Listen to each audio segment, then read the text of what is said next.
325장 함께 찬양하겠습니다.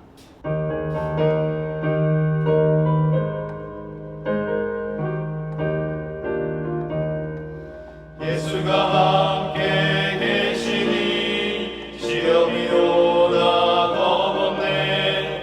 기쁨의 근원 되시는 예수를 위해 삽시다.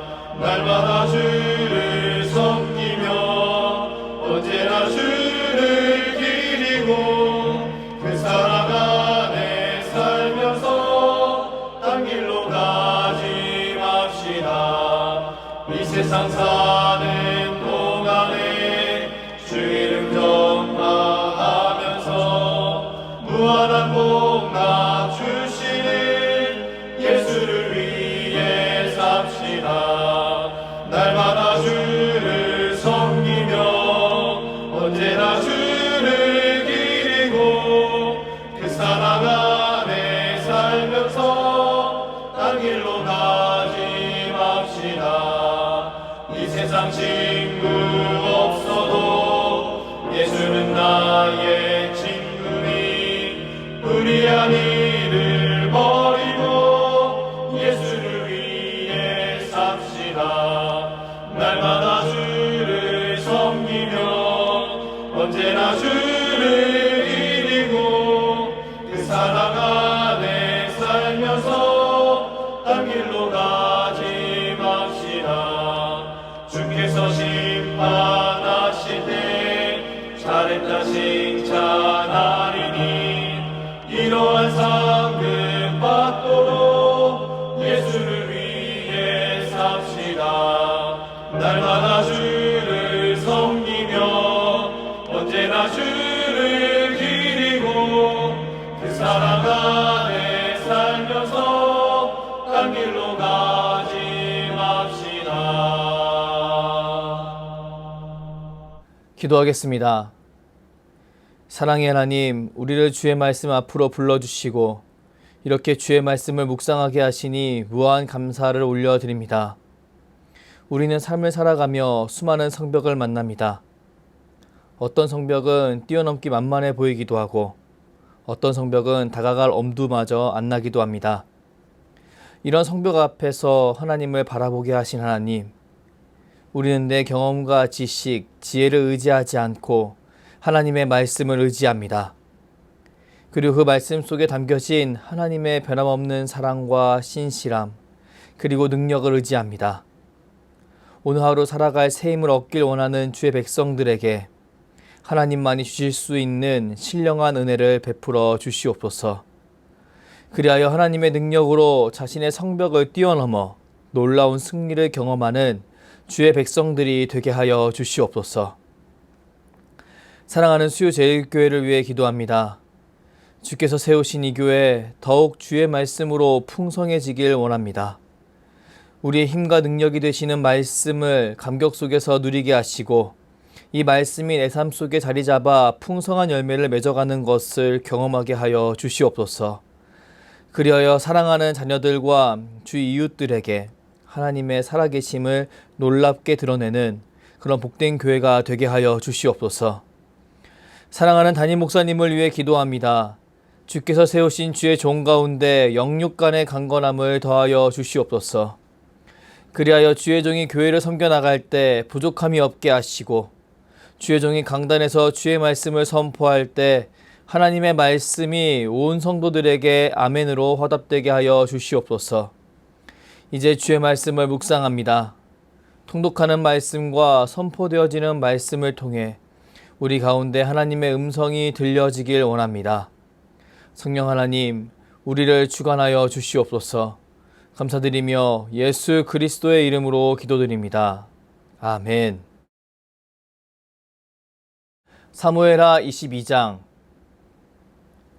여호와께서 다윗을 모든 원수의 손과 사울의 손에서 구원하신 그날에 다윗이 이 노래의 말씀으로 여호와께 아뢰어 이르되 여호와는 나의 반석이시요 나의 요새시요 나를 위하여 나를 건지시는 자시요 내가 피할 나의 반석이 하나님이시요 나의 방패시요 나의 구원의 뿌리시요 나의 높은 망대시요 그에게 피할 나의 피난처시요 나의 구원자시라. 나를 폭력에서 구원하셨도다. 내가 찬송받으실 여호와께 아뢰리니 내 원수들에게서 구원을 받으리로다. 사망의 물결이 나를 애우고 불의의 창수가 나를 두렵게 하였으며 수월의 줄이 나를 두르고 사망의 올무가 내게 이르렀도다. 내가 환난 중에서 여호와께 아뢰며 나의 하나님께 아뢰었더니 그가 그의 성전에서 내 소리를 들으시며 나의 부르짖음이 그의 귀에 들렸도다. 이에 땅이 진동하고 떨며 하늘의 기초가 요동하고 흔들렸으니 그의 진노로 말미암음이로다. 그의 코에서 연기가 오르고 입에서 불이 나와 사름이여 그 불에 숯이 피었도다. 그가 또 하늘을 들이우고 강림하시니 그의 발 아래는 어두캄캄하였도다. 구름을 타고 나르시며 바람 날개 위에 나타나셨도다. 그가 흑암 곧 모인물과 공중의 빽빽한 구름으로 둘린 장막을 삼으시며 그 앞에 있는 광채로 말미암아 숯불이 피었도다. 여호와께서 하늘에서 우레소리를 내시며 지존하신 자가 음성을 내시며 화살을 날려 그들을 흩으시며 번개로 무찌르셨도다. 이럴 때 여호와의 꾸지람과 콧김으로 말미암아 물밑이 드러나고 세상의 기초가 나타났도다. 그가 위에서 손을 내미사 나를 붙드시며 많은 물에서 나를 건져내셨도다. 나를 강한 원수와 미워하는 자에게서 건지셨으며 그들은 나보다 강했기 때문이로다. 그들이 나의 재앙의 날에 내게 이르렀으나 여호와께서 나의 의지가 되셨도다. 나를 또 넓은 곳으로 인도하시고 나를 기뻐하심으로 구원하셨도다. 여호와께서 내 공의를 따라 상 주시며 내 손의 깨끗함을 따라 갚으셨으니 이는 내가 여호와의 도를 지키고 악을 행함으로 내 하나님을 떠나지 아니하였으며 그의 모든 법도를 내 앞에 두고 그의 규례를 버리지 아니하였음이로다. 내가 또 그의 앞에 완전하여 스스로 지켜 죄악을 피하였나니 그러므로 여호와께서 내 의대로 그의 눈앞에서 내 깨끗한 대로 내게 갚으셨도다. 자비한 자에게는 주의 인자하심을 나타내시며 완전한 자에게는 주의 완전하심을 보이시며 깨끗한 자에게는 주의 깨끗하심을 보이시며 사악한 자에게는 주의 거르심을 보이시리이다. 주께서 곤고한 백성은 구원하시고 교만한 자를 살피사 낮추시리이다. 여호와여 주는 나의 등불이시니 여호와께서 나의 어둠을 밝히시리이다. 내가 주를 의뢰하고 적진으로 달리며 내 하나님을 의지하고 성벽을 뛰어넘나이다. 하나님의 도는 완전하고 여호와의 말씀은 진실하니 그는 자기에게 피하는 모든 자에게 방패시로다. 여호와 외에 누가 하나님이며 우리 하나님 외에 누가 반석이냐. 하나님은 나의 견고한 요새시며 나를 안전한 곳으로 인도하시며 나의 발로 암사슴발 같게 하시며 나를 나의 높은 곳에 세우시며 내 손을 가르쳐 싸우게 하시니 내 팔이 놋 활을 당기도다. 주께서 또 주의 구원의 방패를 내게 주시며 주의 온유함이 나를 크게 하셨나이다. 내 걸음을 넓게 하셨고 내 발이 미끄러지지 아니하게 하셨나이다. 내가 내 원수를 뒤쫓아 멸하여 싸우며 그들을 무찌르기 전에는 돌이키지 아니하였나이다. 내가 그들을 무찔러 전멸시켰더니 그들이 내 발 아래에 엎드려지고 능히 일어나지 못하였나이다. 이는 주께서 내게 전쟁하게 하려고 능력으로 내게 띠띠우사 일어나 나를 치는 자를 내게 굴복하게 하셨사오며 주께서 또 내 원수들이 등을 내게로 향하게 하시고 내게 나를 미워하는 자를 끊어버리게 하셨음이니이다. 그들이 도움을 구해도 구원할 자가 없었고 여호와께 부르짖어도 대답하지 아니하였나이다. 내가 그들을 땅의 티끌같이 부스러뜨리고 거리의 진흙같이 밟아 해쳤나이다. 주께서 또 나를 내 백성의 다툼에서 건지시고 나를 보전하사 모든 민족의 으뜸으로 삼으셨으니 내가 알지 못하는 백성이 나를 섬기리이다. 이방인들이 내게 굴복하며 그들이 내 소문을 귀로 듣고 곧 내게 순복하리로다. 이방인들이 쇠약하여 그들의 견고한 곳에서 떨며 나오리로다. 여호와의 사심을 두고 나의 반석을 찬송하며 내 구원의 반석이신 하나님을 높일지로다. 이 하나님이 나를 위하여 보복하시고 민족들이 내게 복종하게 하시며 나를 원수들에게서 이끌어내시며 나를 대적하는 자 위에 나를 높이시고 나를 강포한 자에게서 건지시는도다. 이름으로 여호와여 내가 모든 민족 중에서 주께 감사하며 주의 이름을 찬양하리이다. 여호와께서 그의 왕에게 큰 구원을 주시며 기름 부음 받은 자에게 인자를 베푸시며 영원하도록 다윗과 그의 후손에게로다 하였더라. 아멘. 사무엘하 22장 중 21절부터 30절까지의 말씀을 중심으로 성벽을 뛰어넘나이다 라는 제목으로 하나님 말씀을 선포하겠습니다. 오늘 본문 말씀은 다윗이 죽기 전에 자신의 삶을 돌아보며 지은 찬양시입니다. 이 찬양시에는 그동안 자신과 함께 하신 하나님의 은혜에 대한 감사와 지금까지 그를 살게 한 그의 신앙 고백이 담겨져 있습니다. 다윗은 자신의 지난날을 회고하면서 자신의 인생의 제일 큰 고비였으나 가장 큰 은혜를 입은 그때를 이야기합니다. 바로 사울에게 쫓겼던 그때, 수많은 원수들에게 쫓겼던 그때를 회고하는 것입니다. 본문 1절 말씀을 함께 읽겠습니다. 여호와께서 다윗을 모든 원수의 손과 사울의 손에서 구원하신 그날에 다윗이 이 노래의 말씀으로 여호와께 아뢰어. 오늘 본문 말씀은 다윗의 이 노래가 수많은 고비 뒤에 등장한다고 이야기합니다. 그리고 그가 이 모든 일을 겪고 나서 깨달은 중요한 깨달음을 전달합니다. 우리는 다윗을 떠올리면 수많은 전쟁에서 승리한 위대한 왕을 떠올립니다. 하지만 그는 너무나 연약한 사람이었습니다. 그는 군사적으로 완벽하지 않았습니다. 그는 도덕적으로도 완벽하지 않았습니다. 그는 일정 이상 훌륭한 부분은 있었으나 그가 갖추어야 할 그 모든 영역에서 최고의 인물은 아니었습니다. 하지만 그는 수많은 위기를 뛰어넘고 이스라엘 사람이라면 그 누구도 인정할 수밖에 없는 그런 놀라운 일을 이루었습니다. 어떻게 그는 이런 놀라운 일들을 이룰 수 있었던 것일까요? 오늘 우리가 통독한 본문 말씀을 찬찬히 읽어가다 보면 우리는 다윗의 입술 속에서 그의 능력에 대한 자랑보다는 하나님의 위대하심에 대해 그리고 신실하심에 대해 이야기하는 그의 모습을 볼 수 있습니다. 그리고 이것이 자신의 힘과 능력이 된다는 사실을 그가 드러내고 있음을 알 수 있습니다. 사람은 너무 쉽게 타인의 호의를 의심하고 자신의 능력을 맹신하는 경향이 있습니다. 왜냐하면 사람은 죄로 인해 내가 중심이 된 존재이기 때문입니다. 그리고 우리가 살고 있는 사회는 그런 사람들로 가득 찬 곳이기 때문입니다. 그런데 우리가 살고 있는 이 현실이 그렇다고 해서 우리가 믿는 하나님 또한 그런 분이라고 할 수 있을까요? 우리는 하나님을 눈으로 보지 못합니다. 그렇기에 하나님을 나름대로 자신만의 창으로 바라봅니다. 누구는 경험의 창으로 하나님을 바라봅니다. 누구는 신념의 창으로 하나님을 바라봅니다. 하지만 이 모든 것은 사람의 경험에 의해 만들어진 것이기에 이런 경험의 창과 신념의 창으로는 하나님을 온전히 바라볼 수 없습니다. 오히려 하나님을 왜곡하고요.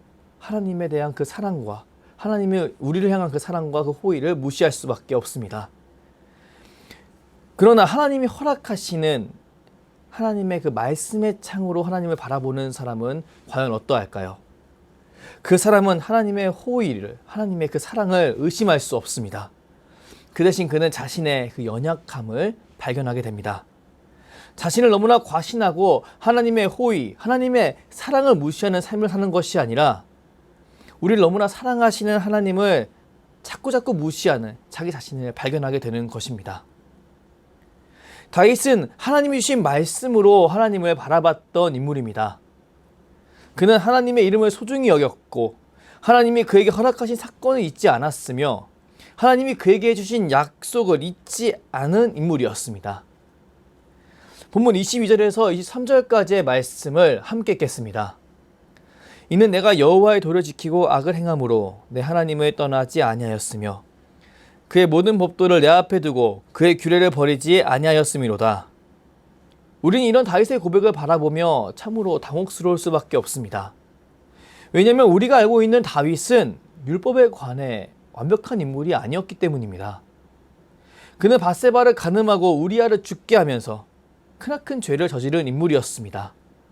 그리고 그로 인해 큰 고통을 겪어야 했던 인물이었습니다. 이런 인물의 입에서 이런 말이 나온다니요.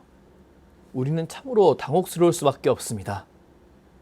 하지만 이런 그와 하나님께 인정받지 못한 그 사울을 비교해 보았을 때 우리는 그가 이런 고백을 하나님께 올려드릴 수 있었던 이유에 대해서 묵상할 수 있습니다. 이스라엘 왕국 초기 역사에 등장하는 두 왕 중 하나인 사울은 어떤 인물이었나요? 그는 그의 잘못을 발견했음에도 불구하고 하나님께 회개하지 않는 인물이었습니다. 그는 하나님의 관심과 인자하심, 사랑하심을 믿지 못했고 자신의 능력을 맹신하며 자신이 할 수 있는 방법으로 문제를 해결하려고 했습니다. 그와 달리 다윗은 어떤 인물이었나요? 그는 자신의 잘못을 지적한 하나님 앞에 납작 엎드린 사람이었습니다. 그리고 자신의 죄를 회개하며 그 잘못에 대한 고통 또한 감수한 사람이었습니다. 왜 다윗은 그 이전 시대인 사울과 달리 이런 선택을 할 수 있었던 것일까요? 그 이유는 그가 하나님을 믿었기 때문이었습니다. 다윗은 하나님의 인자하심을 믿었습니다. 다윗은 하나님의 사랑을 믿었습니다. 그리고 다윗은 하나님의 신실하심을 믿었습니다. 그렇게 그는 자신 안에 있는 연약한 모습을 있는 그대로 인정할 수 있었던 것입니다. 그리고 하나님의 지도와 하나님의 선처를 기대할 수 있었던 것입니다. 이것이 바로 다윗과 사울의 차이였습니다. 그리고 이 차이는 그가 여호와의 도를 지켰다고 말하는 중요한 근거가 됩니다. 과연 여호와의 도를 지키는 삶은 어떤 삶을 의미하는 것일까요? 우리 이 삶에 대해 대답할 때 도덕적으로 무음한 상태 또는 큰 재물을 얻어 부귀영화를 누리는 상태라고 상상할 수 있습니다. 그리고 이 차이는 그가 여호와의 도를 지켰다고 말하는 중요한 근거가 됩니다. 과연 여호와의 도를 지키는 것은 어떤 삶을 의미하는 것일까요? 우리는 이 삶에 대해 대답할 때 도덕적으로 무음한 상태 또는 큰 재물을 얻어 부귀영화를 누리는 상태라고 상상할 수 있습니다. 이것은 이후 이스라엘 사람들에게도 동일하게 이루어졌던 상상입니다. 이스라엘 사람들은 하나님 앞에서 무음한 상태가 되려고 노력했습니다. 뿐만 아니라 그들 중에 부자가 있다면 그가 무음하기에 하나님이 그에게 재물을 더하셨다고 믿는 사람도 있었습니다. 하지만 이 모든 믿음은 율법을 오해한 믿음일 뿐이었습니다. 이스라엘 사람들 중에서 하나님 앞에서 무음하고 싶었던 사람, 그런 사람들은 과연 누구였을까요? 바로 바리새파 사람들이었습니다. 그런 이스라엘 사람들 중에서 재물이 있으며 인정받은 사람은 누구였을까요? 그 사람들은 놀랍게도 사두개파 사람들이었습니다. 우리 예수님은 모두 알다시피 이런 바리새파 사람들과 사두개파 사람들의 믿음 모두가 잘못되었다고 말씀하셨습니다. 그 이유는 무엇이었을까요? 그 이유는 이들 모두의 관점은 하나님의 말씀에 숨겨진 하나님의 진정한 마음과 동떨어진 지극히 사람의 관점에 귀속된 관점이었기 때문이었습니다. 이들 모두의 믿음에는 사울과 같이 하나님에 대한 전적인 신뢰가 부족했습니다. 하나님이 그들을 얼마나 사랑하시는지, 하나님이 그들을 얼마나 아끼시는지, 그들을 얼마나 포기하지 못하시는지에 대한 믿음이 괴로된 것입니다. 그리고 그들은 이런 하나님을 앞에 두고서도 자신의 힘과 능력으로 살아가려고 하는 자기 자신을 바라볼 눈을 상실해버리고 말았습니다. 이런 상태에 대해 이사야서는 다음과 같이 이야기합니다. 우리 세번역 버전으로 이사야서 29장 13절 말씀을 함께 읽겠습니다. 주님께서 말씀하신다. 이 백성이 입으로는 나를 가까이 하고 입술로는 나를 영화롭게 하지만 그 마음으로는 나를 멀리하고 있다. 그들이 나를 경외한다는 말은 다만 들은 말을 흉내내는 것일 뿐이다. 하나님의 마음을 알지 못하고 하나님을 따른다라고 하는 사람들에 대한 하나님의 놀라운 평가입니다. 이 평가는 이사야 선지자 이후 사람들에게 분명히 적용되었습니다. 뿐만 아니라 우리는 사무엘하 말씀을 통해서 다윗이 살던 시대에서도 이런 사람들이 있었음을 분명히 확인할 수 있었습니다. 뿐만 아니라 우리가 살고 있는 지금 이 시대에도 동일하게 이런 사람이 있음을 우리는 잘 알고 있습니다. 그렇게 우리는 우리 자신의 믿음을 바라보며 경각심을 가져야 합니다. 우리의 믿음이 이렇게 하나님의 마음을 모르고 겉모습만 따라가는 믿음이 되어버린 것은 아닌가라고 우리는 경각심을 가지고 우리 믿음을 지켜보아야 합니다. 하나님은 이사야 선지자를 통해 분명히 말씀하십니다. 이사야서 59장 1절에서 2절까지의 말씀을 함께 읽겠습니다. 여호와의 손이 짧아 구원하지 못하심도 아니요 귀가 둔하여 듣지 못하심도 아니라 오직 너희 죄악이 너희와 너희 하나님 사이를 갈라놓았고 너희 죄가 그의 얼굴을 가리어서 너희에게서 듣지 않으시게 함이니라. 성경은 분명히 이야기합니다. 하나님은 우리를 구원하는 분이십니다. 하나님은 우리의 어려움을 절대 방치하는 분이 아니십니다. 단 우리가 그렇게 느끼지 못하는 것은 우리의 죄가 하나님과 우리 사이를 갈라놓았기 때문입니다. 그렇기에 우리가 하나님의 마음을 알 수 없기 때문입니다. 우리는 이 사실을 분명히 기억해야 합니다. 그리고 이 사실을 기억하며 자신의 죄를 자복하며 하나님의 도우심을 구했던 다윗의 모습을 바라보아야 합니다. 맞습니다. 앞에서 말씀드린 대로 다윗은 도덕적으로 무음한 인물이 아니었습니다. 하지만 그는 그의 모습을 있는 그대로 하나님 앞에서 인정했습니다. 그리고 그에 따른 책임을 감수했습니다. 더 나아가 다시는 이런 일을 저지르지 않을 것을 결단했습니다. 모두 하나님의 인자하심과 신실하심을 굳게 믿었기에 할 수 있었던 행동이었습니다. 그렇게 그는 다음과 같이 고백합니다. 사무엘하 22장 29절 말씀을 함께 읽겠습니다. 여호와여 주는 나의 등불이시니 여호와께서 나의 어둠을 밝히시리이다. 다윗은 하나님을 자신의 어두운 영역을 밝히시는 등불로 고백합니다. 그리고 자신의 등불이 되어주신 하나님을 굳게 의지하며 적진으로 달리며 성벽을 뛰어넘을 것을 결단합니다. 우리는 삶을 살아가며 하나님께 용기를 달라고 기도할 때가 참 많이 있습니다. 이때 우리는 내 안에 있는 작은 용기를 더 키워달라고 기도하고 있진 않은가요? 만약 그렇다면 그 기도를 다음과 같이 바꿔볼 수 있길 바랍니다. 하나님, 저는 하나님을 믿습니다. 이 작은 용기밖에 없는 나조차도 들어쓰시는 하나님을 믿습니다. 하나님의 사랑을 믿습니다. 하나님의 신실하심을 믿습니다. 하나님, 모든 순간에 하나님을 더욱 의지하게 하여 주시옵소서. 우리는 말씀 속에 들어있는 하나님의 마음으로 우리 하나님을 바라보아야 합니다. 그리고 그 마음으로 내 상황을 바라보아야 합니다. 그것이 신앙인의 바른 태도입니다. 우리를 향한 하나님의 사랑은 세상을 창조하실 때부터 지금까지 변함이 없으십니다. 그렇기에 우리는 하나님을 의지해야 합니다. 사랑하는 성도 여러분, 저는 저와 여러분이 하나님을 다윗과 같이 신뢰하고 의지하는 한 사람이 되길 주님의 이름으로 축복합니다. 그리고 그 믿음을 가지고 내 앞에 있는 성벽을 뛰어넘는 믿음의 사람이 되길 주님의 이름으로 축복합니다. 우리가 우리 삶에 찾아온 성벽을 뛰어넘을 수 있는 방법은 내 안에 있는 힘과 능력만 붙잡는 것이 아니라 나의 한계조차 들어쓰시는 하나님의 위대하심을 바라보는 것입니다. 그렇게 나아갈 때 우리는 우리 삶을 포기하지 않으며 하나님이 주신 삶의 자리에서 최선을 다하게 될 수 있으리라 믿습니다. 그리고 끝내 하나님이 주시는 그 귀한 결실을 얻게 되리라 믿습니다. 이런 복된 삶을 기대하며 하나님께 나아가는 오늘 새벽 되길 주님의 이름으로 축복합니다. 기도하겠습니다. 사랑의 하나님, 오늘 다윗의 찬양을 묵상하게 하시며 그의 심중에 있는 중요한 신앙 고백을 바라보게 하시니 무한 감사를 올려드립니다. 그는 그 무엇보다 하나님의 신실하심과 인자하심을 믿었습니다. 그리고 그는 그가 아무리 무너질지라도 이런 하나님을 의지하며 끝까지 하나님을 붙들고 나아가는 것이 그의 의가 되었음을 보여주었습니다. 은혜의 하나님, 우리는 이런 다윗의 모습을 본받아 더욱 하나님을 의지하는 삶을 살길 원합니다. 하나님께 내 연약함을 강함으로 만들어 달라고 기도하며 그냥 그 자리에서 멈춰있는 인생을 사는 것이 아니라 하나님께서 내 연약함마저 들어쓰신다는 믿음을 가지고 이 믿음을 더욱 굳게 붙잡게 달라고 기도하며 성벽을 향해 달려가는 그런 인생이 되길 원합니다. 능력의 하나님, 주께 간절히 기도하는 백성들에게 믿음을 더하여 주시고 성벽을 뛰어넘게 하시고 하나님이 예비해 두신 그 승리를 경험하게 하여 주시옵소서.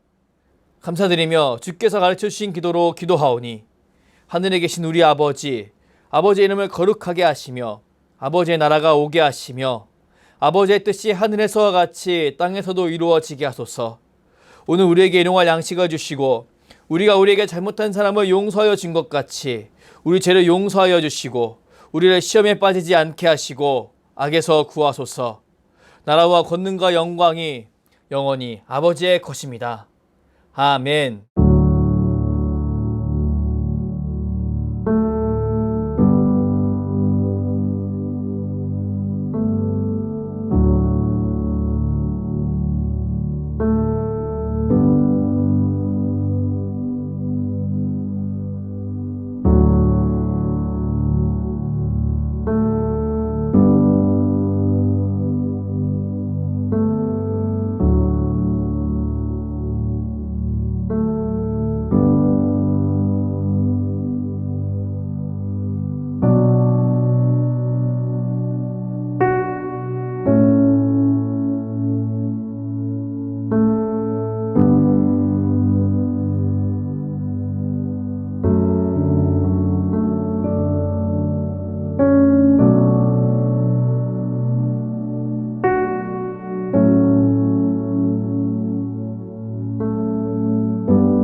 주옵소서.